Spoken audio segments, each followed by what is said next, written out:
আমাদের আজকের প্রার্থনা। ঈশ্বরের সকল সন্তানদের আমাদের নমস্কার।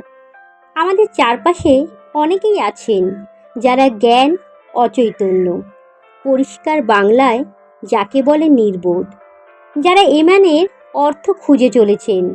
এই সুখবর তাদের জন্য। শুরু করছি।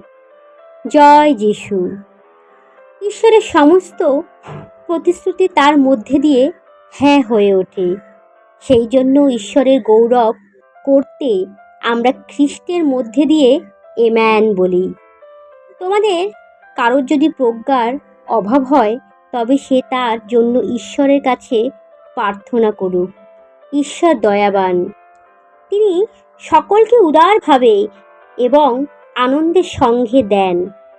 অতএব ঈশ্বর তোমাদের প্রজ্ঞা প্রদান করবেন, কিন্তু ঈশ্বরের কাছে চাইতে হলে কোনো রকম সন্দেহ না রেখে সম্পূর্ণ বিশ্বাসের সঙ্গেই তা চাইতে হবে।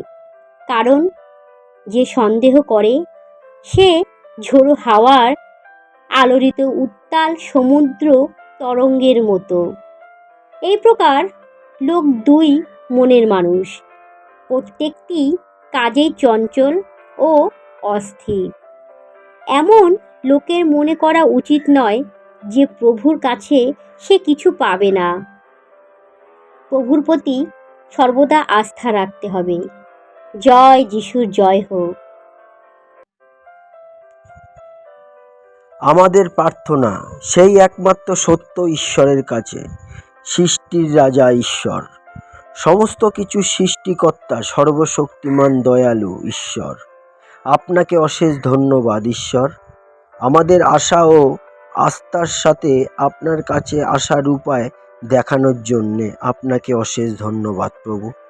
আমাদের সাহায্য করুন শুধুমাত্র আপনার উপর নির্ভর করতে, আমাদের নিজস্ব জ্ঞানের উপর নয়। বাবা, আপনি ইতিমধ্যে আমাদের জীবনে যে সমস্ত কিছু করেছেন তার জন্যে আমরা চিরকৃতজ্ঞ। হালেলুয়া। বাবা, প্রত্যাশায় আমাদের অগ্রিম ধন্যবাদ জানাই। জয় যিশুর জয় হোক।